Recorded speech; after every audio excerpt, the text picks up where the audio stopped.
జనాల్లో ఉండే ఉత్సాహం మనం చూస్తుంటే మనం ఎప్పటికీ ఓడిపోలేదు. అయితే ఓడించినారని అర్థమవుతుంది. జనాల్లో చాలా అసంతృప్తి ఉంది. ఆ అసంతృప్తి జ్వాలలో ఇంకా ఇంకా పెరిగి మొన్న మహారాష్ట్ర ఎలక్షన్లో చూసాము.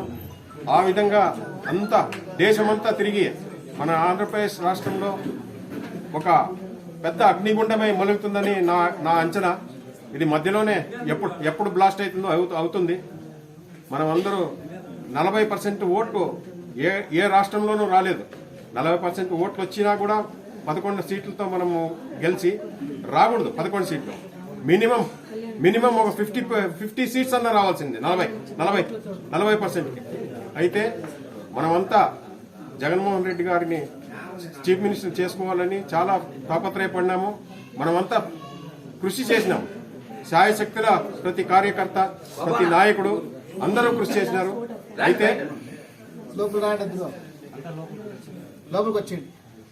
మధ్యలో జరిగిన కొన్ని మీకందరికీ తెలుసు. సామాన్య మానవునికి కూడా తెలుసు మనం ఎందుకు ఓడిపోయినాము, ఎందుకు వాళ్ళు గెలిచినారనేది.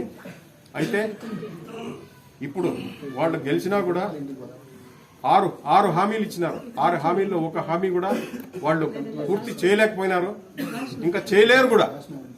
వాళ్ళు చేసిన హామీలకి కొన్ని లక్షల కోట్లు అవుతాయి. దాని నుంచి రాబోయే రోజులన్నీ వైఎస్ఆర్సీపీ ప్రభుత్వాన్ని, జగన్మోహన్ రెడ్డి గారిని మనం తప్పకుండా ఈసారి చీఫ్ మినిస్టర్ని చేసుకుని జనాలందరినీ బాగా మనం చెప్పిన ఏమైతే హామీలు ఆయన ఇస్తాడో ఆ హామీలన్నీ నెరవేర్స్తామని ఇప్పుడు జనాల్లోకి పోయి మనం పార్టీ కోసం మనమందరూ బాగా కృషి చేయాలని మీ అందరి తరఫున నేను కోరుకుంటూ ఈ అవకాశం ఇచ్చిన మీ అందరికీ నా యొక్క ఈరోజు ముఖ్యంగా గీతనగర్ రావడం ఏంటంటే మనం గ్రామ కమిటీలు ఏ విధంగా అయితే వేస్తున్నామో అదే విధంగా మనం వార్డు కమిటీలు వేస్తున్నాం అనమాట. వార్డు కమిటీలు ఎందుకు వేస్తున్నామంటే మనం కింద స్థాయి నుంచి బలోపేతం చేసి రాబోయే ఎన్నికల్లో మనం ఏదైతే వార్డు కమిటీ తరఫున మనం ఏదైతే అధ్యక్షులు నిర్వహించుకుంటామో ఆ వార్డు ఇన్ఛార్జ్ ఎవరైతే పెడతామో కింద స్థాయి నుంచి మనం గెలుపు దిశగా మనకి వెళ్ళే ముఖ్య ఉద్దేశం ఉంటుంది కాబట్టి గ్రామ కమిటీలు వేస్తున్నాం, అంటే వార్డు కమిటీలు వేస్తున్నాము. అదే వార్డు కమిటీ సభ్యులు ఎవరైతే ఎన్నుకుంటారో వాళ్ళు క్రియాశీలకంగా ప్రోత్సహించాలి. ఎందుకంటే రాబోయే రోజుల్లో కూడా మీదే కీలక పాత్ర. ఎవరైతే వార్డు కమిటీలు తీసుకుంటారో బరువు బాధ్యతలు కూడా మీరే ఎక్కువ తీసుకోవాలి. ఎందుకంటే పార్టీ బరువు బాధ్యతలు ఈ రోజు నుంచి మీ మీద పెడుతున్నాం అనమాట. ఈ రోజు రాబోయే రోజుల్లో మన కార్యకర్తలు కానీ నాయకులు కానీ ఎటువంటి సమస్యలు వచ్చినా మీరు వార్డు కమిటీ దగ్గర తీసుకెళ్లిన తర్వాత వార్డు కమిటీ దగ్గర నుంచి మా దగ్గర నుంచి ఉషమ్మక్క దగ్గర వరకు తీసుకెళ్తాం. మేము రాబోయే రోజుల్లో ఎటువంటి సమస్యలు వచ్చినా మన కార్యకర్తలకి ఉషమ్మక్క ఎల్లవేళ అండగా ఉంటుంది మనకి. అదేవిధంగా మనకి ఎప్పుడైతే జమిలీ ఎలక్షన్స్ అంటున్నారు 2020లో జమిలీ ఎలక్షన్స్కి రాబోయే జమిలీ ఎలక్షన్కి మనం సిద్ధంగా ఉండాలా. మనం ఈరోజు మన కార్యకర్తలను చూస్తుంటే ఎక్కడ మన ఉత్సాహం తగ్గట్లేదు. 2027లో మనము వైఎస్ఆర్సీపీ జెండాను ఎగరవేయబోతున్నాం. జమిలీ ఎలక్షన్స్ లేని పక్షంలో 2029లో కూడా మనము ఉషమ్మక్కని గెలిపించుకుంటూ మన జగన్మోహన్ రెడ్డి గారిని సీఎం చేయబోతున్నాము. ఈ అవకాశం ఇచ్చిన మీ అందరికీ నమస్కారం.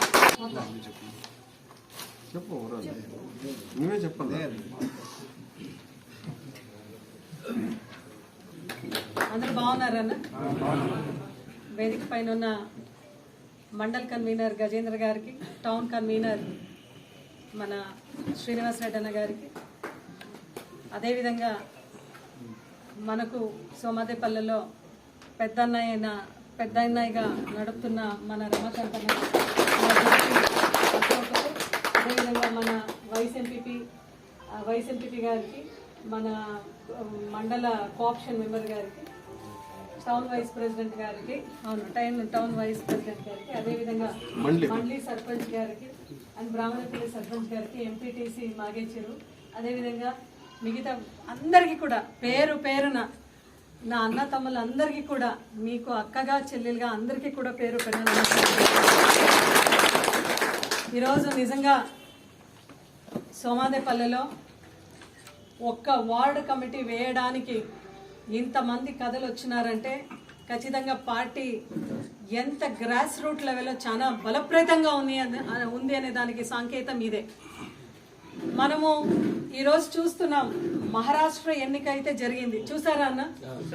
రిజల్ట్ ఈ రోజే కూడా చాలా చాలా డిస్టర్బ్డ్గా ఉంది. రిజల్ట్స్ ఎంత ఓటు పోలింగ్ అయిందో, మళ్ళీ రిజల్ట్స్ ఎంత వచ్చిందో దానికి టాలీనే లేదు.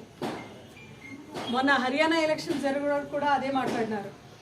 ఇంకా ఒరిస్సాలో ఆంధ్రప్రదేశ్లో ఏం జరిగింది, మరీ ముఖ్యంగా ఆంధ్రప్రదేశ్లో ఏం జరిగింది అని అందరికీ తెలుసు కదా. గ్రౌండ్ లెవెల్లో ఇప్పుడే ఈ దేవస్థానం ముందు బయట నుంచి లోపలికి వచ్చేటప్పుడు ఒక అన్న అన్నాడు, అందరూ వైసీపీకి వేసినామమ్మో, ఓటు ఎక్కడ పోయింది అంటే మహారాష్ట్ర ఎలక్షన్ రిజల్ట్ తర్వాత యాటికి పోయింది అని మాకు తెలుస్తా ఉంది అని ఆయన అన్నాడు. అంటే వాస్తవంగా ఏం జరిగింది అనేది మా అందరికీ కూడా తెలుసు. అయితే కూడా ఈరోజు దాన్ని పక్కన పెడితే ప్రజల్లో అప్పుడే దాదాపు 5 నెలలు 6 నెలలు అయింది గవర్నమెంట్ వచ్చి, కూటమి ప్రభుత్వం వచ్చి 6 నెలలు అయింది. ఈ 6 నెలల్లో ఎక్కడ పోతే కూడా తల్లులు మాట్లాడుతుంటారు, ఈ పార్టీకి జగన్మోహన్ రెడ్డి గారు ముఖ్యమంత్రిగా ఉండింటే అమ్మ ఒడి వచ్చేది అని మాట్లాడుతున్నారా లేదా? గ్రామంలో మాట్లాడుతున్నారా? దండింగ్ మాట్లాడుతున్నారని అంటున్నాడు అన్న. రైతు భరోసా ఇంతవరకు కూడా 20,000 ఇస్తామని చెప్పి ఆ ఊసే లేరు. అవునా?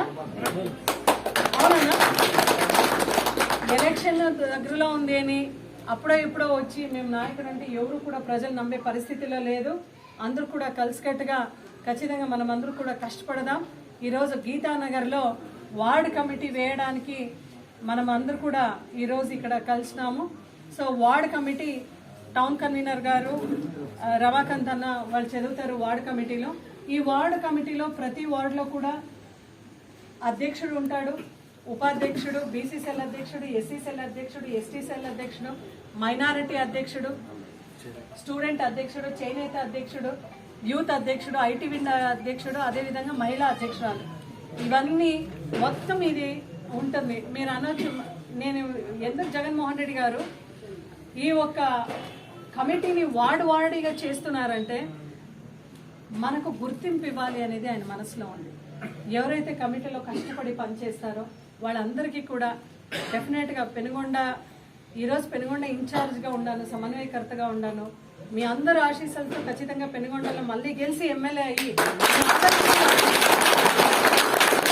మీ అందరికీ కూడా అందుబాటులో ఇప్పటి నుంచినే ఉంటూ మీ సేవ చేయడానికి మీరు ఇచ్చిన ప్రతి అవకాశాన్ని సద్వినియోగం చేసుకుంటాను. మీకు ఎక్కడ ప్రాబ్లం ఉన్నా, ఉషామ మాజీ మంత్రిగా ఉన్నింది, పిలిస్తే ఎంపీడీ ఆఫీస్కి వస్తుందో లేదో, పోలీస్ స్టేషన్కో ఎంఆర్ ఆఫీస్కో అని మీరు అనుకోవద్దండి. మీరు ఎక్కడ పిలిచినా మీ ఉషామ హాజరవుతుంది. ఎప్పుడు కూడా మీ అందుబాటులో నేను ఉంటా. మీకు ఏ కష్టం వచ్చినా కూడా మేమందరూ కూడా కలిసికట్టుగా వస్తాం. నేనైతే ఎల్లప్పుడూ కూడా అది ఎంత కష్టమైనా పర్వాలేదు అందరికీ కూడా పిలిపిస్తూ ఈరోజు కమిటీ అయితే ఏర్పాటు చేస్తున్నాం. ఈ కమిటీలో ఉండే వాళ్ళందరికీ కూడా ఈరోజు గీతానగర్ వార్డ్ కమిటీ అధ్యక్షునిగా రమేష్ అని ఎన్నుకున్నారు కాబట్టి దయచేసి అందరూ కూడా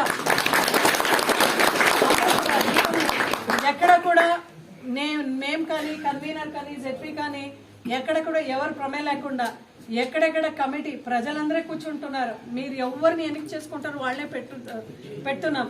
రేపు గవర్నమెంట్ వచ్చిన తర్వాత కూడా పరిపాలన ఇలాగే ఉంటుంది. మీరు ఏది కోరుతారో డెవలప్మెంట్ వార్డ్ వారీగా అలాగే చేస్తాం. మీరు ఏదైతే చెప్తుంటారో మేమందరూ కూడా కలిసికట్టుగా దాని వారీగానే పోతామని మీ అందరూ కూడా మాట ఇస్తూ హామీ ఇస్తూ కష్టపడి పనిచేసే ప్రతి ఒక్కరికి కూడా ఖచ్చితంగా గుర్తింపు ఉంటుంది కాబట్టి ఉషమ్మ గ్రౌండ్ లెవెల్ నుంచి వస్తున్నాం. రాష్ట్రంలో రాష్ట్ర అధ్యక్షుడు జగన్మోహన్ రెడ్డి గారు ఉంటారు, జిల్లా అధ్యక్షుడిగా నేను ఉంటాను, మండల అధ్యక్షుడిగా ఈరోజు గజేంద్ర గారు ఉన్నారు, టౌన్ అధ్యక్షుడిగా శ్రీనివాస్ రెడ్డి ఉన్నారు. ఆయా పంచాయతీలో ఒక పంచాయతీ అధ్యక్షుడు, ఈరోజు వార్డు అధ్యక్షుడు ఉంటారు. సో పార్టీ అనేది గ్రౌండ్ లెవెల్ నుంచి మనం ఇప్పుడు బాగా గట్టిగా చేసుకుంటాం. పనిచేసిన ప్రతి సీనియర్స్ కూడా మండల్ కమిటీలో, అదేవిధంగా ఇంకా గుర్తింపు ఇవ్వాలనే వాళ్ళకి జిల్లా కమిటీలో పెడుతూ స్టేట్ కమిటీలో కూడా రికమెండ్ చేసి మీ అందరికీ కూడా మంచి గుర్తింపు వచ్చేలాగా ఖచ్చితంగా పనిచేస్తానని చెప్తూ ఈ అవకాశం ఇచ్చిన మీ అందరికీ కూడా పేరున ధన్యవాదాలు తెలియజేసుకుంటున్నాను. ఓడిపోయినానని మాత్రం ఎక్కడ కూడా బాధ లేదు. మీలాంటి అన్నతమ్ముల అండదండగా ఉన్నారని తెలుసు. ప్రజల నుంచి జగన్మోహన్ రెడ్డి గారు ఎలా ప్రజల నుంచి పుట్టుకొని వచ్చినారో మళ్ళీ మీ మధ్యలోనే పోరాటం చేసి మీ మధ్యలోనే ఎదుగుతానని చెప్పి దానికి కావాల్సినది మీ అనుగ్రహం, మీ ఆశీస్సులు, మీ ప్రేమ, మీ అభిమానం అని మనస్పూర్వకంగా కోరుతూ జై జగన్.